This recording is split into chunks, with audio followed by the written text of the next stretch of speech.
नमस्कार मैत्रिणींनो.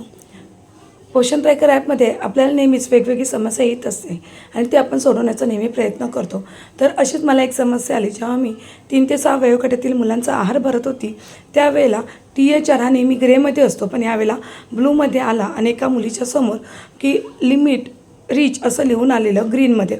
तर त्यावर जर तुम्हालासुद्धा अशी समस्या आली तर आपण यावेळेला काय करू शकतो ते आपण पाहूया या व्हिडिओच्या माध्यमातून. माझा हा व्हिडिओ तुम्ही पूर्ण पहा, म्हणजे तुम्हाला नक्की समजेल. ती बघूया कोणती आहे ते. तर मी हजेरीच्या ह्याच्यावरती गेली तर ही हजेरी मी भरलेली आहे. म्हणजे बघा, हे मी उपस्थिती आणि सकाळचा आहार भरला. पण ज्या वेळेला मी THR आणि SCM भरायला गेली तर इथे बघा, इथे आल्यावरती मला ना इथे हे जी मुलगी आहे तिथे मला हे लिमिट रीच असं लिहून आलं आहे. तर हे कधी येतं आपल्याला लिमिट रीच?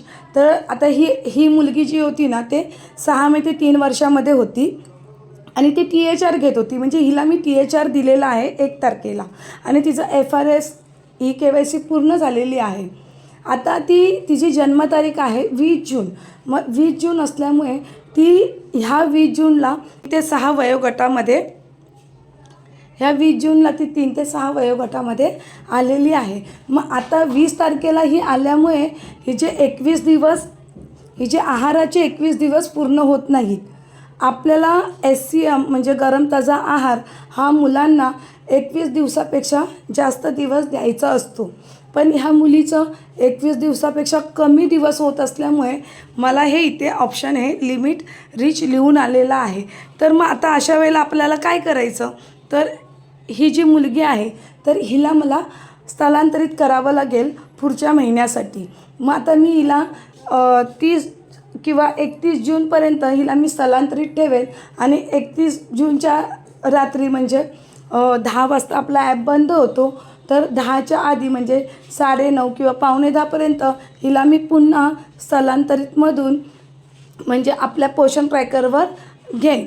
तर त्यामुळे मग काय होईल, ही 12 तासाच्या आतमध्ये पुन्हा 1 जुलैला माझ्या पोषण ट्रॅकरवरती ही मुलगी येऊन जाईल. तर तुम्हालासुद्धा जर असा प्रॉब्लेम येत असेल तर तुम्हीसुद्धा असंच करा की ज्यामुळे तुमचा प्रॉब्लेम सॉल्व्ह होईल. मैत्रिणींनो, जर तुम्हालासुद्धा असा प्रॉब्लेम आला असेल तर तुम्ही ह्या पद्धतीने करा. आणि जर माझा हा व्हिडिओ आवडला असेल तर लाईक, शेअर्स अँड कमेंट्स करायला विसरू नका. तुम्हाला कोणतेही प्रॉब्लेम्स असेल तर एक कमेंट्स करा, मी नक्की तुमच्या प्रश्नांची उत्तरं देईन. माझा हा व्हिडिओ इतरांपर्यंतही शेअर करण्यास मला मदत करा. धन्यवाद.